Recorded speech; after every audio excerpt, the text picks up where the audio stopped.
नमस्कार, welcome to study IQ। मैं हूं प्रशांत धवन। नाउ पिछले 500 साल का इतिहास उठा के देख लीजिए। हमेशा यूरोप से एक देश यूरोप से बाहर जाता है और कहीं और जाके लड़ाई करता है। चाहे आप ब्रिटेन देख लीजिए, स्पेन, फ्रांस, हमेशा ये लोग या तो इंडिया में या फिर अफ्रीका में, साउथ अमेरिका में अपनी आर्मी लेकर गए हैं। पहली बार हम देख रहे हैं 500 साल के इतिहास में कि एक कंट्री की सरकार जो यूरोपियन नहीं है, एक एशियन कंट्री की सरकार अपने सैनिक भेज रही है जो जाकर लड़ेंगे यूरोप में। एक बार को आप कह सकते हैं कि भारत के भी तो बहुत सारे सैनिक वर्ल्ड वॉर 2 में लड़ने के लिए गए थे। देखो, वो निर्णय लिया गया था ब्रिटिश गवर्नमेंट द्वारा, वो हमारा निर्णय नहीं था। हमारी सरकार ने यह फैसला नहीं किया था कि हमारे सोल्जर जाएंगे यूरोप में लड़ने के लिए। बट नॉर्थ कोरिया के केस में जैसी भी सरकार है, इलेक्टेड अनइलेक्टेड जो आप कहें, इनकी खुद की सरकार ने फैसला किया है। और 500 साल में हम पहली बार देख रहे हैं कि एशियन सोल्जर्स पहुंच चुके हैं यूरोप में एक बड़ी वॉर, मैं कहूंगा डिसाइसिव वॉर में पार्टिसिपेट करने के लिए। साउथ कोरिया आज के समय पूरी दुनिया को कर रहा है वॉर्न कि जो नॉर्थ कोरिया कर रहा है, इससे वर्ल्ड में एक बड़ी ग्लोबल कॉन्फ्लिक्ट स्टार्ट हो सकती है। 12,000 नॉर्थ कोरियन सोल्जर्स इस वक्त रवाना हो चुके हैं यूक्रेन रशिया वॉर में पार्टिसिपेट करने के लिए। और आप समझ सकते हैं कि ये लोग शांति समझौता करने के लिए नहीं जा रहे, ये लोग जा रहे हैं रशिया के तरफ से लड़ने के लिए। इस पे आप आर्टिकल्स देखोगे BBC, CNN, और इनिशियली लोगों ने सोचा कि क्या पता साउथ कोरिया झूठ बोल रहा हो, क्योंकि नॉर्थ कोरिया से आप अगर पूछो तो ऑफिशियली वो कहते हैं कि हमारे सोल्जर्स नहीं जा रहे। बट जब CNN ने इससे रिलेटेड वीडियोस दिखानी स्टार्ट कर दी कि जो नॉर्थ कोरियन सोल्जर्स हैं ये रशिया पहुंच चुके हैं, इनको वेपन्स देना स्टार्ट कर दिया है रशिया ने, और बहुत ही जल्द ये फ्रंट लाइन पर यूक्रेन के अगेंस्ट लड़ेंगे, तब पूरी दुनिया शॉक थी और लोगों ने जेन्युइनली अब बिलीव करना स्टार्ट कर दिया है कि ये एक ग्लोबल कॉन्फ्लिक्ट बनती जा रही है। क्योंकि याद रखिएगा, अगर नॉर्थ कोरियन सोल्जर्स पहुंच गए हैं रशिया में, कोई बड़ी बात नहीं है कि यूरोप के बाकी जो बहुत सारे देश हैं, जिसमें मैं काउंट करूंगा Poland, France, Germany, even United states of America को भी आप अगर देखो, जो एक नेटो कंट्री है, वो भी हो सकता है कि ये दृश्य देखकर अपने सोल्जर्स यूक्रेन भेजना स्टार्ट कर दें। और इधर आप देख पाओगे ये वीडियो,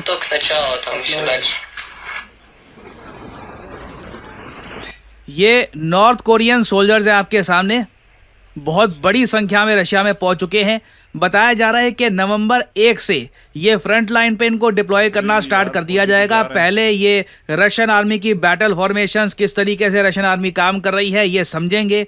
और अगर आप सोच रहे हैं कि क्या इतने कम समय में ये लोग समझ जाएंगे ये सब, देखिए बिल्कुल ये ट्रेंड सोल्जर्स हैं। और याद रखिएगा, रशिया ने कॉन्स्क्रिप्शन के अंडर कई जो इनके नागरिक थे जिनके पास बहुत ही कम मिलिट्री ट्रेनिंग थी, उनको भी भेज दिया था फ्रंट लाइन पर। कई इंडियंस जो रशिया में काम ढूंढने के लिए गए थे, उनको भी गलत तरीके से साइन वगैरह कराकर फ्रंट लाइन पर भेज दिया गया था लड़ने के लिए। तो आराम से ये लोग 15-20 दिन में एक ट्रेंड सोल्जर को, नॉर्थ कोरियन आर्मी का जो ट्रेंड सोल्जर है, उसको तैयार कर देंगे कि ये यूक्रेन के अगेंस्ट लड़ पाए। और अगर यहाँ पे आपका सवाल ये है कि नॉर्थ कोरिया के पास इतने सैनिक हैं कि साउथ कोरिया से भी खुद का डिफेंस कर पाए और साथ में रशिया भी भेजे हजारों सैनिक, देखो इसी हफ्ते मैं आपको बता रहा हूँ, यहाँ पे आप देख पाओगे आर्टिकल, इसी हफ्ते ना नॉर्थ कोरिया की सरकार ने क्लेम किया है कि हमारे देश के लोग इतने देशभक्त हैं कि हमारे 1.4 मिलियन 14 लाख यंग लोगों ने, युवकों ने, 18 से लेकर 24 साल के जो लोग हैं, इन्होंने नॉर्थ कोरियन आर्मी में एनलिस्ट कर लिया है। ऑफ कोर्स यहाँ पे आप देख पाएंगे 18 साल का नॉर्थ कोरियन लड़का, मजाक कर रहा हूँ। बट आप अगर टोटल एक्टिव मिलिट्री फोर्स देखो और रिजर्व्स को काउंट करो, क्योंकि नॉर्थ कोरिया में मिलिट्री ट्रेनिंग कंपलसरी है,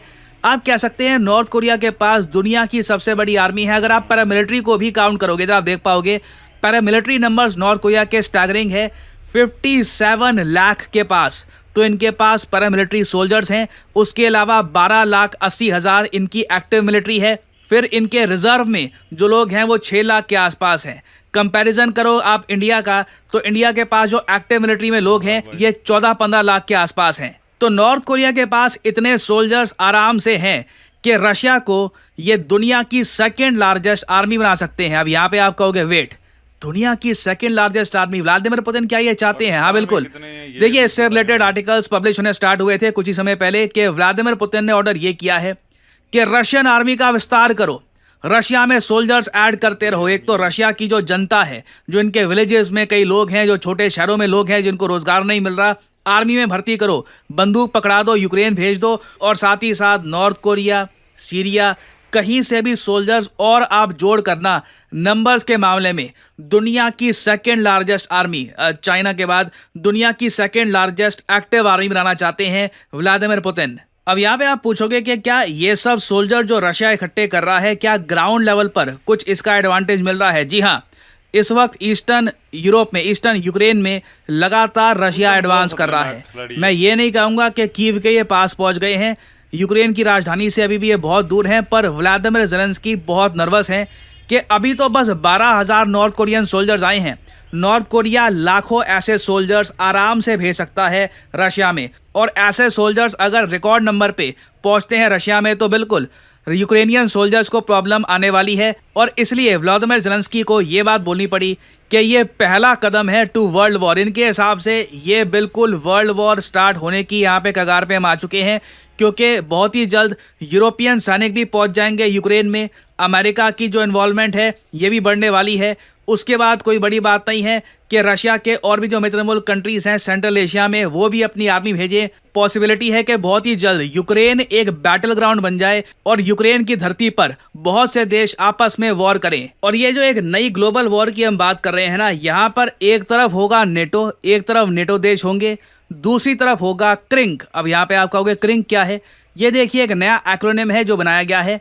क्रिंक की फुल फॉर्म है चाइना, रशिया, ईरान और नॉर्थ कोरिया, क्रिंक।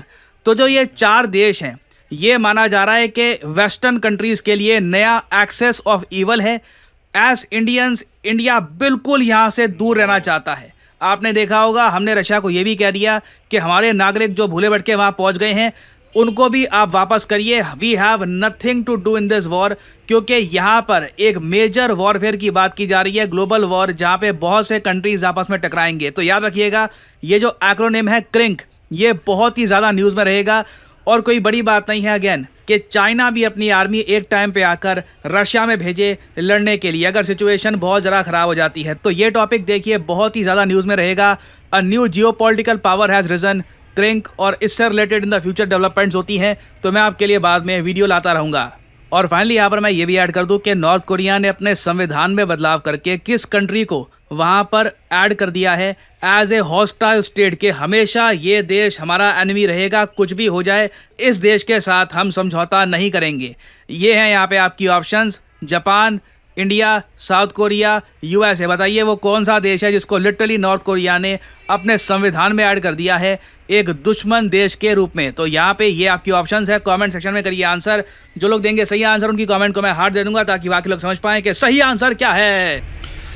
भाई नॉर्थ कोरिया तो आप जानते हैं कि बहुत ही ख़तरनाक देश है। तो वीडियो कैसी लगी, और इस वीडियो का जो क्रेडिट है वो जिस चैनल से हमने ये वीडियो ली है, स्टूडियो IKIAS, उस चैनल को भी जाके ज़रूर आप सब्सक्राइब कर लीजिए। वीडियो अच्छी लगी हो तो लाइक, शेयर एंड कमेंट ज़रूर करना, और चैनल को लाजमन सब्सक्राइब करना।